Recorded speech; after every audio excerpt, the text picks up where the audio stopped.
Boa noite a todos e que a doce e serena paz do Mestre Jesus possa envolver a todos nós aqui, encarnados e desencarnados. Então, dando prosseguimento à noite de hoje, vamos pedir para o nosso irmão Enaldo que faça a leitura preparatória do ambiente. Boa noite. Quem obedeces? Toda criatura obedece a alguém ou a alguma coisa. Ninguém permanece sem objetivo. A própria rebeldia está submetida às forças corretoras da vida. O homem obedece a toda hora. Se ainda não pôde definir a própria submissão por virtude construtiva, é que atende, antes de tudo, aos impulsos baixos da natureza, resistindo ao serviço de alta elevação. Quase sempre transforma a obediência que o salva em escravidão que o condena. O Senhor criou as gradações do caminho, instituiu a lei do próprio esforço na aquisição dos supremos valores da vida e determinou que o homem lhe aceitasse os desígnios para ser verdadeiramente livre. A quem obedeces?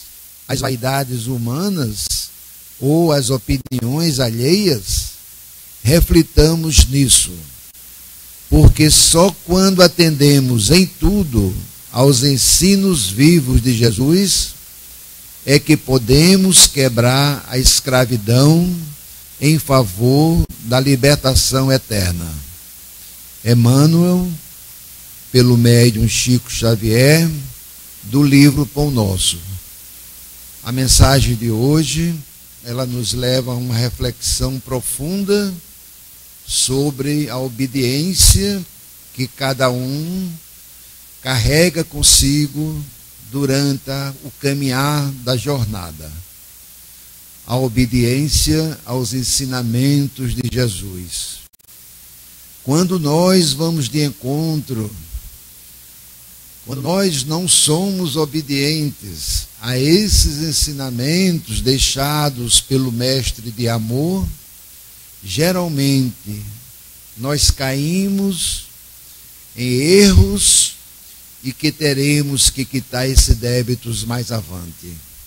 Assim, é importante o conhecimento da nossa doutrina para que nós possamos ser fiel aos seus ensinamentos, à prática da execução dos mesmos.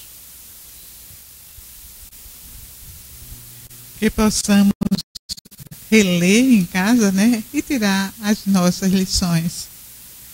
Então, dando continuidade, vamos pedir à nossa irmã Márcia que faça a prece inicial. Então, meus irmãos, vamos todos fechar os nossos olhos e agradecer ao nosso Pai eterno, de profunda bondade e intenso amor, por tudo em nossa vida, pela bondade infinita, pelo despertar, porque estamos aqui hoje. Agradecer a Deus pelo nosso alimento, pela nossa água, pelas nossas necessidades que tanto precisamos. Agradecer ao nosso Pai pela oportunidade de estarmos aqui reencarnados, à procura de melhorar os nossos sentimentos. Agradecer a Deus pelo Evangelho sagrado, o nosso ensinamento para a nossa caminhada aqui na Terra. Estejamos na certeza do amor do nosso Deus e que Ele esteja sempre segurando em nossas mãos, que a espiritualidade amiga da nossa casa que nos acolhe esteja nos dando a harmonia e a tranquilidade, e em especial a palestra da nossa irmã Verinha, nossa doce Verinha, que de sua boca e de seu coração saia tudo de melhor para os nossos ouvidos, para continuarmos na caminhada. Pai eterno, obrigada por tudo, pela noite de hoje. Que assim seja, Pai amado.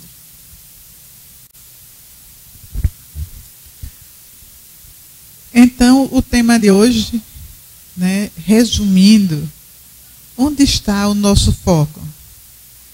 E Vera Sarmento, né, Porongaba, é quem vai dissertar sobre isso. Que possamos ter ouvidos de ouvir, né, e colocar em prática no nosso dia a dia. Que Jesus lhe abençoe. Boa noite.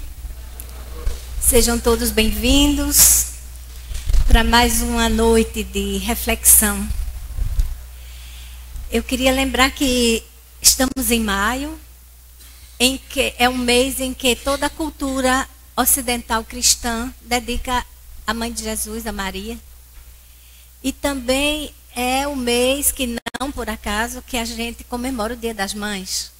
Então, embora o Dia das Mulheres tenha sido em março, 8 de março, mas maio caracteriza algo muito especial para as mulheres.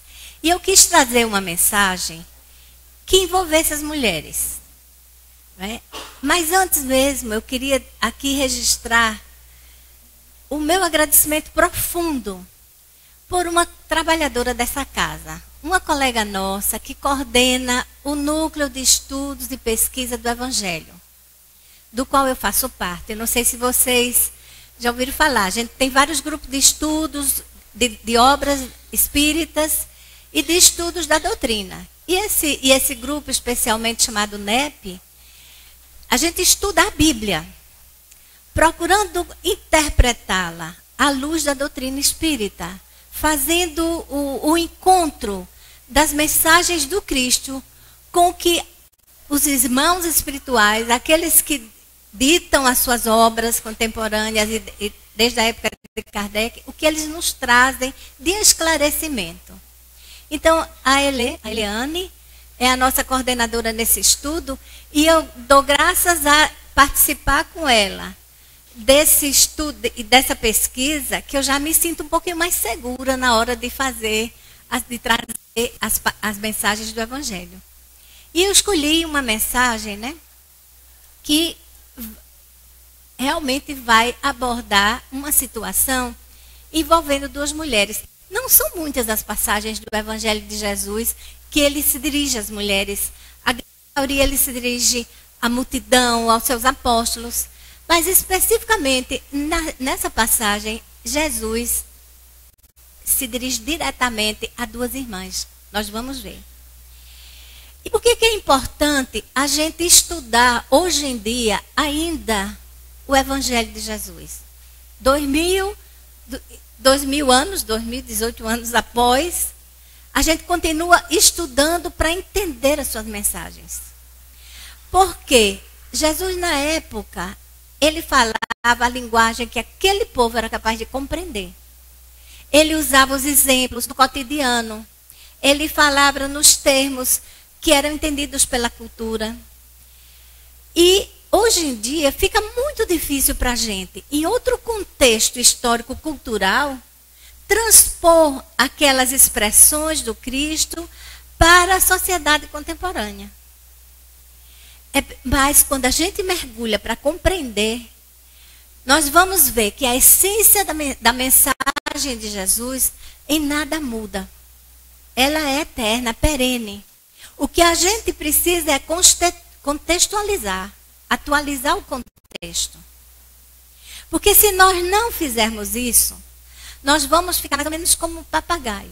A gente pode até decorar a Bíblia, conhecer todos os seus capítulos, versículos, todos os seus evangelistas, mas é aquela teoria que a gente costumava na universidade dizer que fica embaixo do, né, não sai debaixo da axila.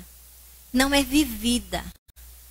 Porque é muito importante conhecer a mensagem, mas conhecer apenas não vai nos tornar cristãos. Além de conhecer, a gente precisa o quê? Compreender. É importante conhecer e compreender. Mas somente pararmos aí, nós não vamos nos tornarmos bons cristãos.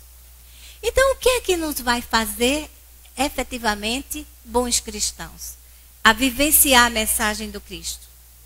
É a prática, é o cotidiano, é o dia a dia, é a religião do dia a dia. Porque se ela não for vivida no dia a dia, ela fica parecida com uma coisa que eu vou contar para vocês. Na época em que eu trabalhava com treinamentos, a gente implantava as metodologias da qualidade.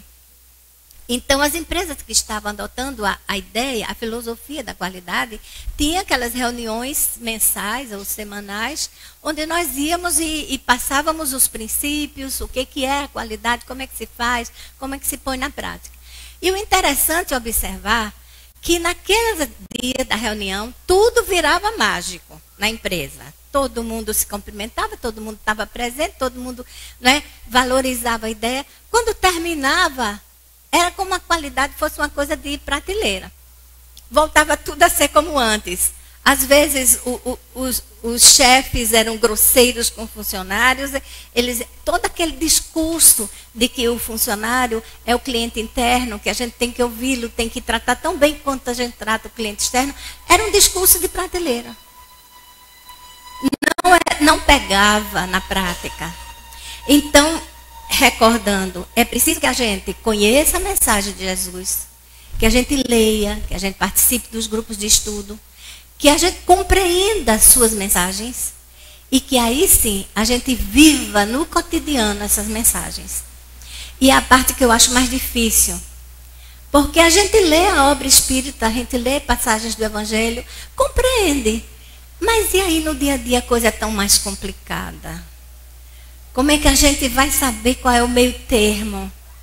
Então, é esse processo que eu vou pegar esse pequeno trecho do Evangelho e tentar trazer para o cotidiano, trazer para o dia a dia, para a realidade da gente, para que a gente consiga refletir de que forma podemos ser melhores cristãos. Então, essa passagem a que eu me refiro, ela está na Bíblia. Ela está no Evangelho de Lucas, entre os versículos 38 e 42. Eu vou ler, porque eu acho que de longe vocês não vão acompanhar muito bem o texto. Jesus e seus discípulos seguiam o seu caminho. Ao entrarem numa aldeia, uma mulher chamada Marta recebeu Jesus em sua casa. Só lembrando que Marta tinha uma irmã, Maria, que em alguns evangelistas, em algumas obras é chamada Miriam. E ambas eram irmãs de Lázaro, aquele a quem Jesus ressuscitou posteriormente. Então, essa passagem se dá no momento em que, entrando no local, na aldeia onde moravam, Jesus vai até a casa de Marta, que o recebe de braços abertos, de coração aberto. Marta, tinha uma irmã chamada Maria, que se sentou aos pés do Senhor para o ouvir. Então, a gente vai ver na gravura que eu apresentei, Marta ao lado e Maria sentou prontamente para escutar o que o mestre vinha ensinar. Ora, Marta andava muito atarefada, que nem as mulheres hoje em dia, né? Super mulher. Ela é secretária do lar, ela é cozinheira, ela leva os meninos para a escola, é motorista, é professora particular dos filhos, é uma boa esposa, é uma boa mãe. Super, super. Marta, no devido tamanho da sociedade contemporânea, era uma mulher ocupada, né? Então, muito atarefada, porque ela cuidava da casa. E por ter tinha muito o que fazer. E ela, então, aproxima-se de Jesus e ele diz: Senhor, não te preocupa que a minha irmã me deixe só com todo o trabalho? Quer dizer, ela ali correndo para atender a Jesus, a servir, a trazer vinho, e Marta e Maria sentada. Então ela achou que não estava muito justo. E ela diz assim: diz-lhe então que me venha ajudar. Então ela pede que Jesus interfira e mande Marta levantar e ajudá-la nos afazeres da casa. Mas olha o que Jesus responde. Ele diz assim: Marta, Marta, andas preocupada e aflita com tantas coisas. quando uma só é necessária. Maria escolheu a melhor parte, que não lhe será tirada.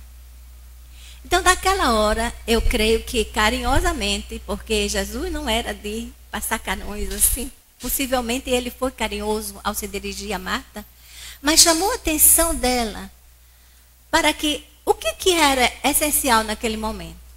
Era ela ficar preocupada com a casa, naturalmente, como uma boa dona de casa, ela queria impressionar bem, queria que nada faltasse a Jesus, que era um hóspede especial. Mas aí, dando tanta importância a essa coisa, ao fazer, ela deixava de lado uma coisa muito mais importante, muito mais essencial, que era ouvir a mensagem que Jesus estava trazendo. Então é uma passagem pequena, mas que tem muito a nos ensinar. Tem muito sobre o que nós devemos refletir para as nossas vidas de atualmente. Ora, isso se deu há um tempo, muito tempo atrás. E a gente vive em uma sociedade, mas que nós vamos ver que a mensagem dele, esse chamamento dele para Marta, vai caber direitinho para todas nós, principalmente as mulheres, mas para os homens também. Então, o que é que a gente vai tirar de reflexão dessa passagem? Uma coisa muito importante: a vida é feita de escolhas. O que naquele momento acontecia eram duas escolhas. E Marta escolheu preparar a casa, bem servir a Jesus, a cuidar bem, porque aquilo era muito importante para ela. Enquanto que Maria largou tudo, nem se preocupava, sentou apenas para escutar. E Jesus, então, disse que ela havia escolhido a melhor parte. Porque aquela parte, ou seja, o que ela iria escutar e aprender do mestre, ninguém lhe iria tirar. E a vida da gente é assim, é feita de escolhas. Desde a hora que a gente acorda, até o que a gente abre o armário, para ver qual é a roupa que vai vestir, a gente está escolhendo. O que a gente senta na mesa para comer, a gente está escolhendo. O que vamos fazer com o nosso tempo naquele dia, no correria da vida, nós vamos escolher. Então, a gente escolhe de manhã à noite. E tem algo que, como o cérebro humano, ele foi feito de uma forma perfeita. E das suas funções é facilitar a nossa vida. O cérebro trabalha como um computador. Já que a gente tem um programa, quando a gente define uma série de escolhas, é como se fosse um programa. Ele baixa aquele programa e repete sempre, para que a gente não tenha trabalho de pensar. Então, o cérebro ele é muito importante, porque ele nos alivia de uma sobrecarga. Se tudo nós tivéssemos que parar para pensar, a gente não dava conta de nada. Ocorre, né, que ao fazer essa automação das nossas escolhas, do nosso pensamento, ele vai nos fornecer, nós criamos algo que fica na base, no alicerce, escondido, a gente não vê. E isso aí é o que a gente vai dizer que é o nosso estilo de vida. É a vida que nós escolhemos viver. O nosso estilo de vida vai determinar no nosso piloto automático as nossas escolhas. Então, o que é que vai entrar por trás embaixo nesse alicerce? O nosso sistema de crenças, os nossos valores, os nossos princípios que norteiam a nossa vida, aquilo que nós damos importância, automaticamente vai nos dirigindo a fazer escolhas automáticas, sem tomar muita consciência do que estamos fazendo. Eu acho que Marta, naquela ocasião, por ser alguém tão voltado para o lar, tão cuidadosa, dava tanta importância a uma casa arrumada, uma casa limpa, receber bem os seus hóspedes, principalmente quando esse hóspede era o mestre. Então, aquele era o estilo de vida, ela não parou para pensar que ali, naquele momento, ela tinha outra opção. E ela continuou no corre-corre e até se sentiu injustiçada, porque a irmã sentou e não ajudava. Então, nós temos, todos nós, dois sistemas que a gente pode escolher. Um que nos está direcionando muito de acordo com os valores da nossa sociedade atual. Que eu coloquei a seta do trabalho, porque nós estamos efetivamente nos transformando em fazedores. Desde a hora que a gente acorda, a hora que vai dormir. E com isso a gente vai virando também autômatos, robotizados. Porque as pessoas já nem sentam para tomar o café. Já acorda, já faz aquilo automático. Tanto é que depois você diz, será que eu fiz? Será que eu não fiz? Algo que você acabou de fazer, você não lembra mais que fez. Por que não lembra? Porque não fez de forma consciente. Você fez no piloto automático. E então nós estamos sempre correndo. O estilo de vida atual é correr atrás da sobrevivência. Está todo mundo querendo sobreviver. Sem parar para pensar nenhum. Por que isso? Para que isso? Para que? Será que eu tenho que realmente levar essa vida tão corrida? A gente não para. E aí está pesando muito nesse estilo de vida da nossa sociedade contemporânea os valores materiais. Eles é que estão determinando as nossas escolhas. Então, a gente está valorizando aquilo que a gente pode dizer são aparências.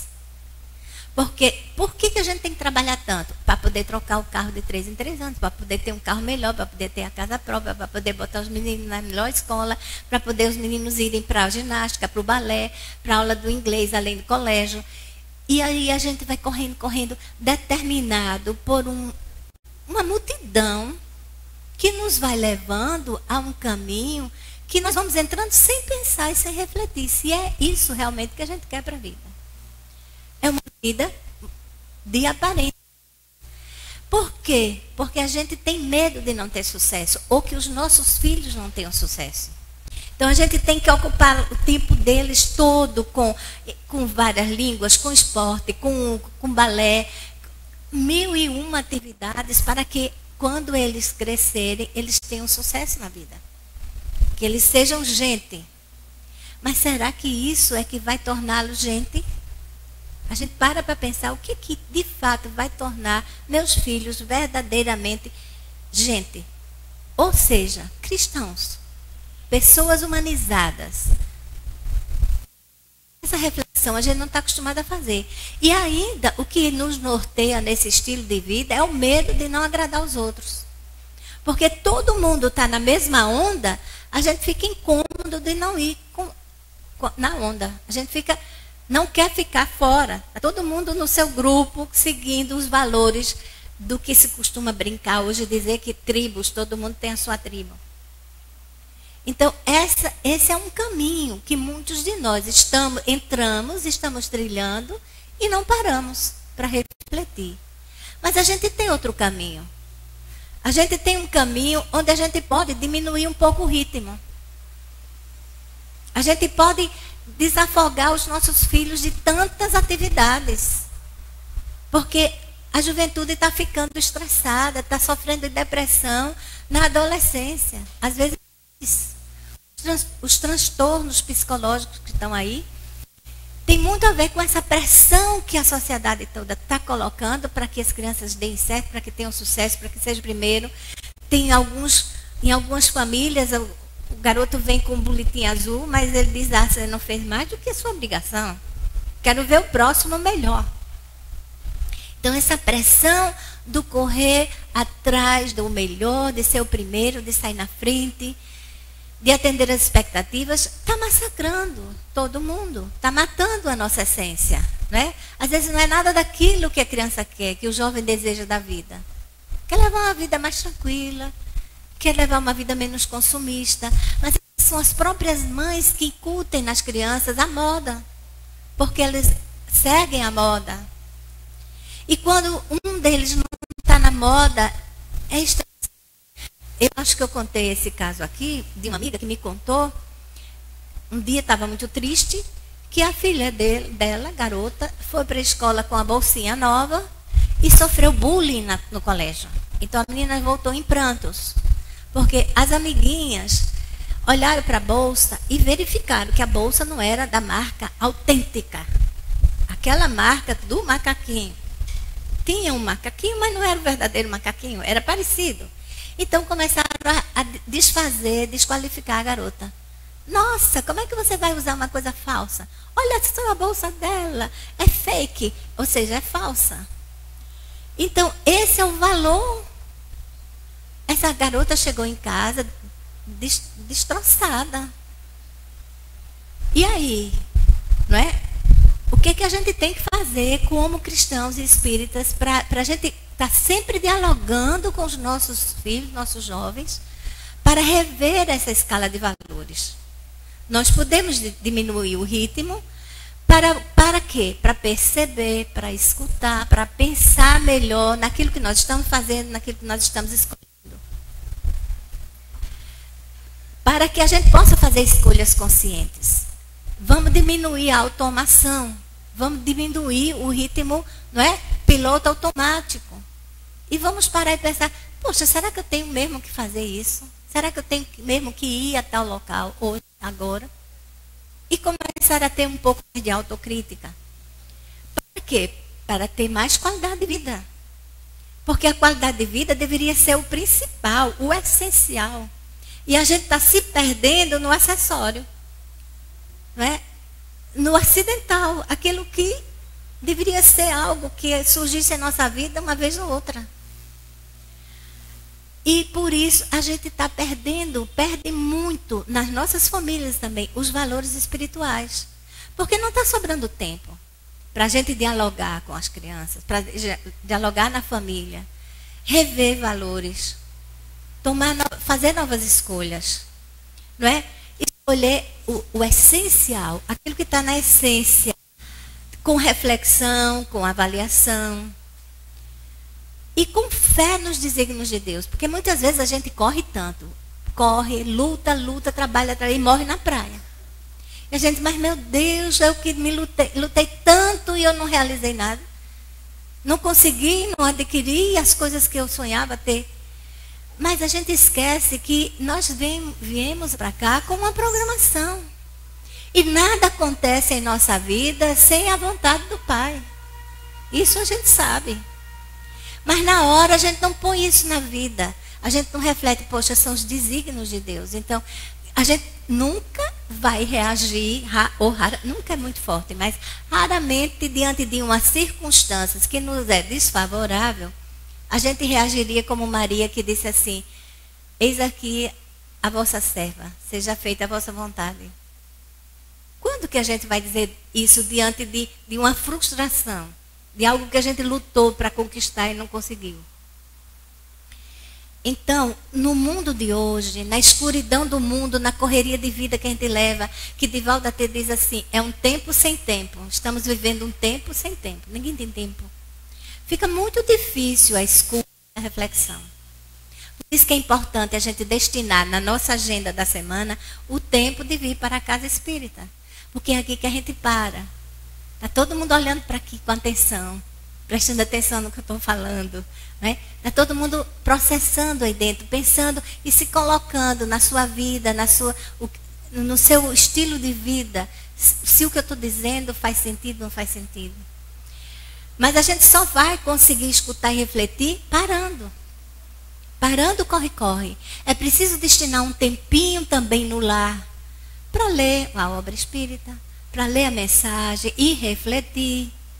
Se melhor possível fosse com a família, na hora do evangelho no lar, ou na leitura cotidiana, antes de dormir, sentar e ler um pouco. Mas já chega tão cansado na hora de dormir que a gente nem tem tempo. Arruma, reduz um pouquinho do que estava fazendo, né?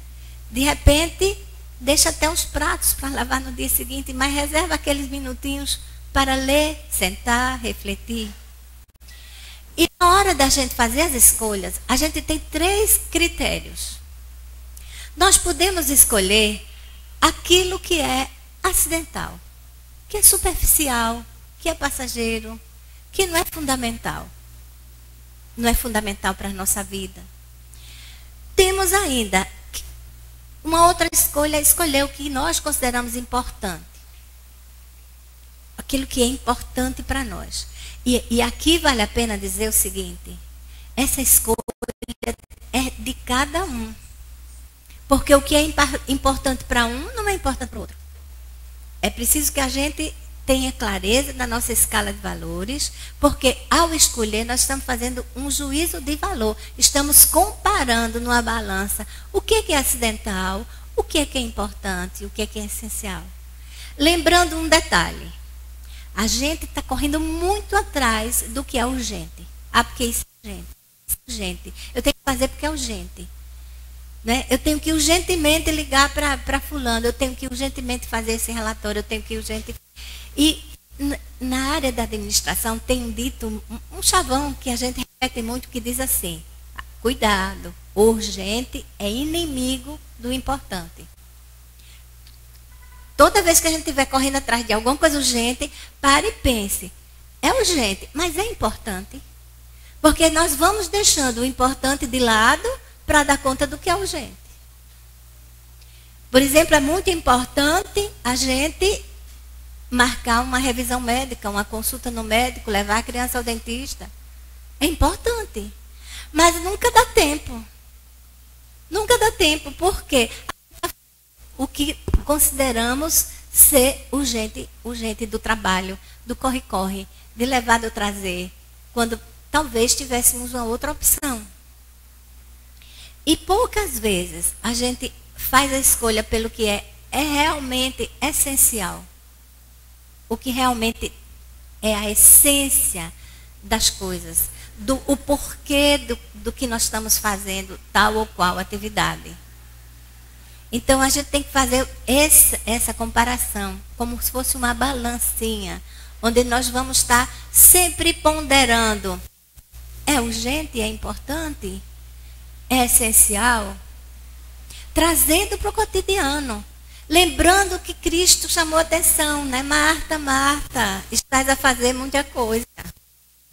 Maria escolheu a melhor parte. Será que cada um de nós não se coloca aí no lugar de Marta? Querendo dar conta, além do que nos é possível, às 24 horas do dia? Porque é comum hoje em dia todo mundo dizer assim: eu queria que o dia tivesse muito mais do que 24 horas.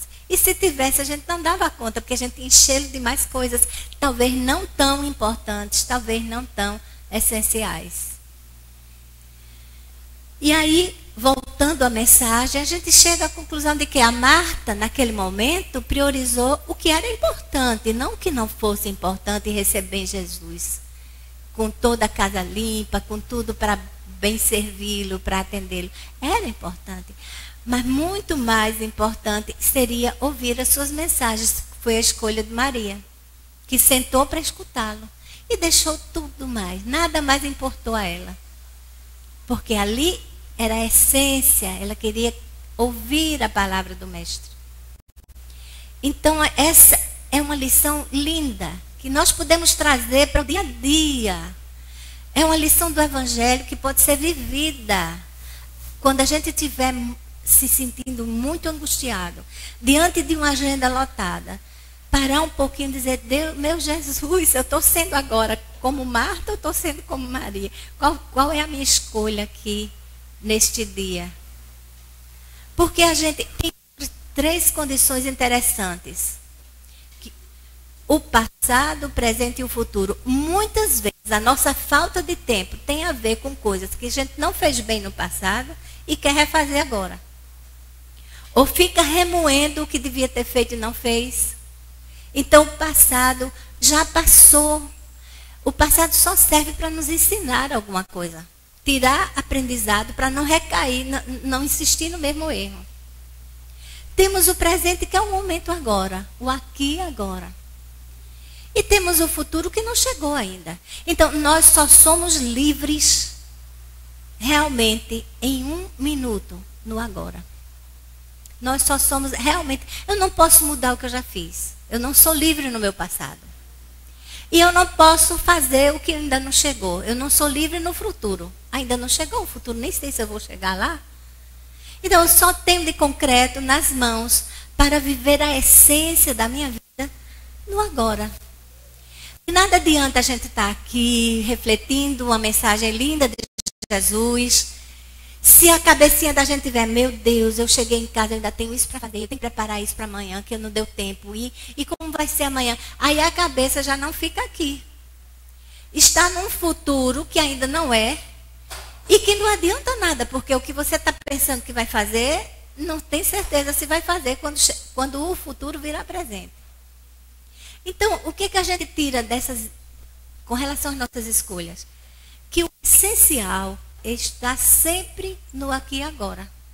O que é essencial para nós é o que está naquele devido momento. E a gente é um exercício que podemos fazer de ir deixando ao lado as questões que já foram e o que ainda não é. Porque cientistas franceses já fizeram lá uma pesquisa e eles mostram que 75% do tempo as pessoas levam vivendo o passado.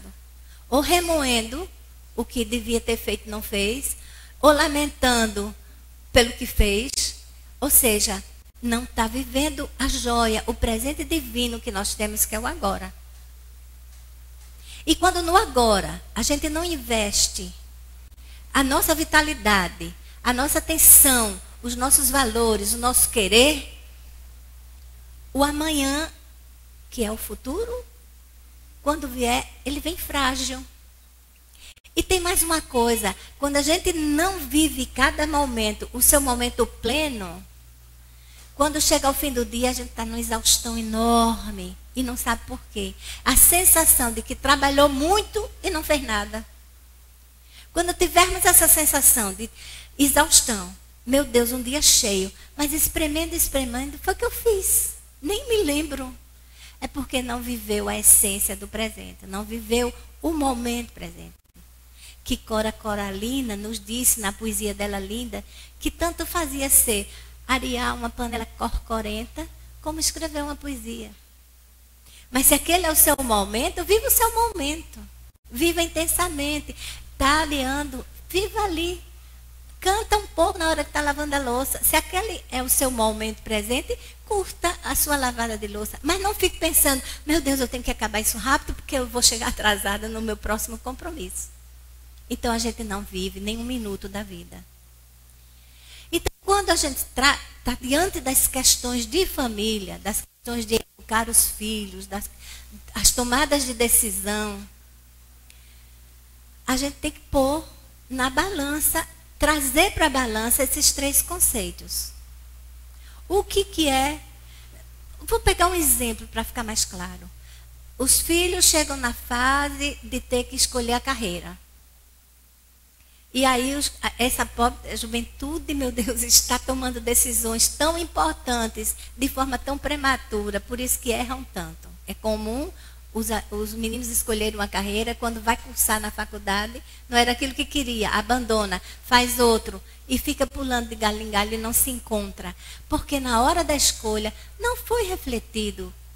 Porque nós, pais, queremos conduzir as crianças para o lado que a gente acha que é mais importante. E eles, com a aptidão, qual é o projeto de vida desse jovem? Se a gente diz, eu também não sei, ele não sabe. Não, se der um mergulho em si mesmo e ouvir a voz do coração, a gente vai ter indicações do que é que a gente gostaria de fazer. Então, na hora da escolha, nós estamos escolhendo algo que é acidental. Olha, na sua família, o seu bisavô foi médico, o seu avô foi médico, o seu pai é médico. Você tem que ser médico. Seria algo que a criança vai ficar naquela pressão de que vai ter que cumprir a linhagem da família. Será que isso é importante? Isso é simplesmente acidental. Foi uma coincidência de todos serem da mesma carreira. É importante? Talvez sim. Seja importante que ele vá ser médico, porque é uma carreira de prestígio, ele vai ser reconhecido, valorizado. Mas, e a pergunta, é essencial para aquele jovem? É isso que ele queria realmente ser? Como é que ele se enxerga lá na frente, daqui a 10 anos, depois de fazer 6 anos de curso, mais 2 ou 3 de residência, mais isso, mais aquilo? que ele se vir diante do mercado, será que ele vai estar feliz fazendo o que escolheu fazer? Ou ele foi forçado a fazer? Então, nas grandes escolhas, diante da família, temos que colocar essa balança. Aí eu pergunto, e na casa espírita? E aqui na nossa instituição? Nós estamos avaliando com esse parâmetro, vamos trazer a balança. O nosso tempo dedicado a cada espírita vai ser a quê? A algo acidental? Vai ter a comemoração do final do ano. Legal, mas isso é um evento acidental. Eu vou estar lá, não quero faltar. Mas aí eu posso pensar, não, mas é importante que eu participe de algum trabalho. Então, eu vou lá escolher o que é que eu me adapto. E trazer para si a grande pergunta, né? Isso é essencial à instituição? O que eu estou fazendo está agregando valor ao trabalho todo da instituição? O que foi que eu escolhi? Não é? Como é que eu estou me somando com os demais companheiros voluntários de trabalho da casa? A direção sempre tem que estar tomando decisões. Nós vamos investir em que aspecto? E procurar equilibrar a balança de forma que a gente cuide do material e cuide do espiritual, que é a missão da Casa Espírita. E eu fico muito orgulhosa de dizer que aqui a gente está procurando fazer isso. Não é? Que não é só a casa que está linda, mas os trabalhos estão crescendo, os voluntários estão vindo. Os trabalhos com os idosos, com as velhinhas, com as gestantes, na beira lá da comunidade, lá na margem da lagoa. São trabalhos que dão realmente essência cristã ao que a gente faz. Por outro lado, não esquecemos o estudo. Temos que incluir nas nossas preocupações o estudo, para compreender, para conhecer, compreender e aí poder agir. São as nossas escolhas. Então, que nós possamos fazer essa reflexão. E aí a gente faz assim, mas eu que vou ter que escolher, como é que eu vou escolher? Eu não sei. Eu já vivi em circunstâncias, às vezes, das filhas estarem num dilema. Eu fiz esse concurso, passei, estou lá, não estou feliz. Fiz esse outro, me chamou. E agora? Qual que eu vou? Mãe, diz o que é que eu vou fazer. Não. Vá para casa, ore, fique em silêncio e peça a Jesus e aos guias espirituais que lhe dê intuição para escolher o que é melhor, o que vai ser de acordo com o seu projeto de existência que você fez antes de vir para cá. Então, a mensagem é: escute o seu coração. Vamos ouvir no silêncio o nosso coração, para saber se o que nós estamos fazendo é relevante. Porque, repetindo, a todo instante, nós estamos nos defrontando com os roubadores, os ladrões de tempo, que nos puxam para aqui, nos puxam para ali. E se nós não definirmos a prioridade, e aí a gente se perde e vira todo mundo fazedor, autônomos, no piloto automático. E tem um detalhe: definir o foco. Como é que eu vou definir meu foco de atuação? O que é que eu quero fazer com o meu tempo atualmente, agora que eu estou aposentada, que eu já não tenho a obrigação do trabalho? O que é que eu quero fazer? É muito importante, uma dica: definir primeiro o que eu não vou fazer. Eu não quero fazer mais isso. Quando a gente elimina os acidentais todos, as nossas escolhas vão se concentrando. Aí eu vou dar o exemplo, né? Como eu fui professora a vida toda, quando aposentei e o pessoal por aí soube, vieram os convites. Vem ensinar aqui, venha para cá, para tal curso. E a gente fica tentado, né? A gente fica tentado. Mas aí eu disse, peraí, se era para continuar ensinando, por que eu não pedi minha aposentadoria? Por que eu não fiquei na universidade? Eu não gostava tanto de lá, do que eu fazia. Eu deixei porque eu achei que tinha fechado o ciclo. Então, eu não vou mais ensinar em lugar nenhum. Eliminei do meu foco esse acidental, esse convite acidental que vinha, Porque se não tivesse tido essa reflexão, eu ia na tentação atender a um e a outro, e aí eu estaria novamente estressada, correndo desesperadamente. Por quê? Nós podemos focar muitas coisas na vida. Podemos aplicar o nosso talento, o nosso tempo, a nossa dedicação, o nosso prazer, em opções N diferentes. E a gente tem que se perguntar, onde está o meu foco? O que é que eu quero centrar? Então, eu definindo o que eu não quero, já é meio caminho andado. Aí sobra 2 ou 3 coisas e eu vou focar. E com disciplina, temos que nos determinar a não ficar perdendo o foco e se dispersando, correndo atrás novamente daquilo que não é essencial, daquilo que é acidental. Lembrando que esse foi o chamamento de Jesus quando ele alertou. E numa hora dessa, a melhor forma que a gente tem é o quê? Silenciar, orar, elevar o pensamento ao alto, pedir inspiração, para que possamos fazer escolhas conscientes. Não ficar feito baratinhas tontas, querendo dar conta e agradando todo mundo, não sabendo dizer não e não fazendo nada bem feito. Que nós possamos ouvir a voz que vem do coração, porque o nosso coração não nos trai. A consciência divina que está implantada em nós, através da intuição, ela sempre vai nos apontar o caminho. Que nós saibamos escutá-la. Muito obrigada. Eu agradeço a Vera por toda essa paciência que ela tem, né? Paciência de professor mesmo, de preparar tudo e nos trazer, né? Que possamos aproveitar o melhor de tudo que ela nos trouxe.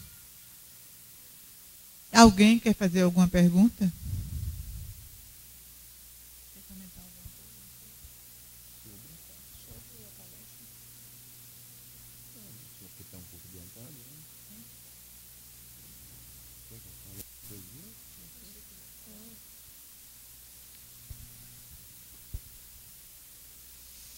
Eu fui solicitado para fazer uns comentários. Temos 5 minutos, né?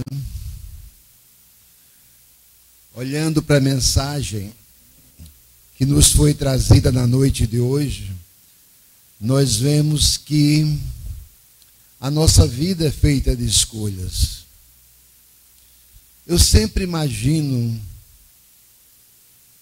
que a vida, o Criador, ele nos dá um jardim no começo da nossa jornada, o qual, no futuro, quando nós partirmos para a nossa verdadeira vida, nós vamos prestar contas daquilo que nós plantamos nesse jardim. Eu imagino como que de lado tivesse sementes de todos os tipos, sementes boas, sementes não boas. E a cada momento, esse agricultor da jornada, ele está escolhendo uma semente diferente para plantar no jardim da sua vida.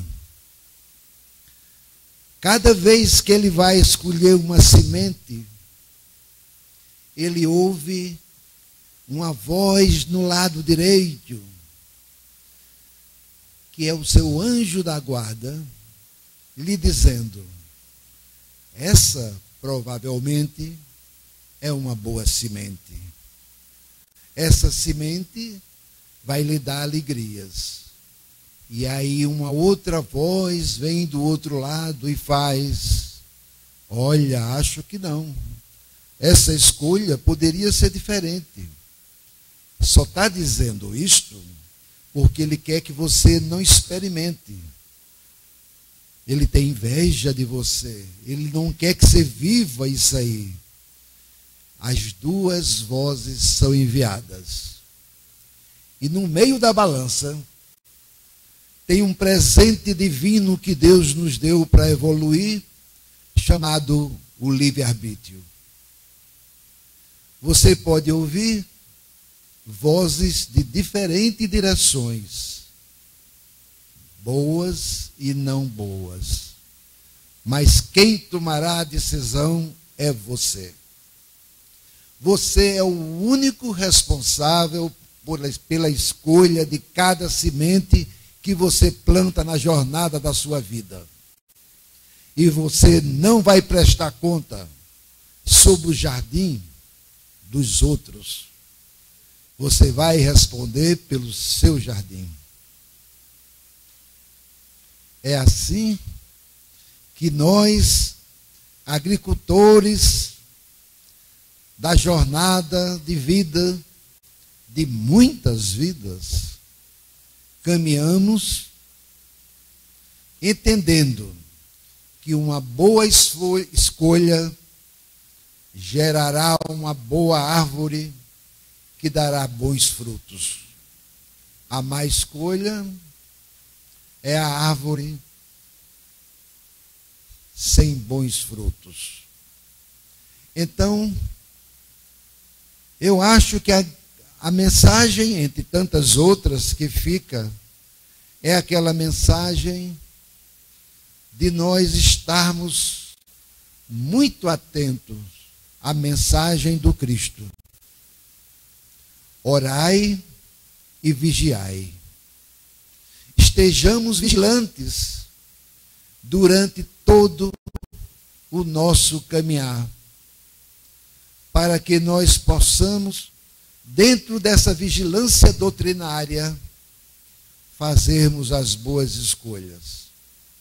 E na dúvida, a oração. A oração que abre um canal entre você e o Criador. Canal esse que só faz jorrar amor. Nunca esqueçam a oração, que é o nosso presente mais divino que Deus nos deu, gratuito. Uma pequena mensagem de amor, apenas para completar mais 5 minutos dessa excelente noite que nós tivemos aqui hoje. Eu estava lembrando aqui só o seguinte: a gente tem que estar sempre lendo o Evangelho, aprendendo as lições do Evangelho, né? Tomando as nossas decisões. Só que a gente, quando é jovem, a gente não pensa assim. A gente só pensa assim quando a gente já está na madureza. Aí é que a gente vê, poxa, eu podia ter tomado essa ou aquela decisão, né? Mas se a gente lê o Evangelho, faz o Evangelho em casa, estuda, fica mais fácil. Ou então perguntar também, né? Se Jesus estivesse no meu lugar, o que é que ele faria? São decisões que a gente tem que tomar, porque o livre-arbítrio é nosso. As decisões são nossas. Mas vamos pedir à nossa irmã Mabel que faça a prece final.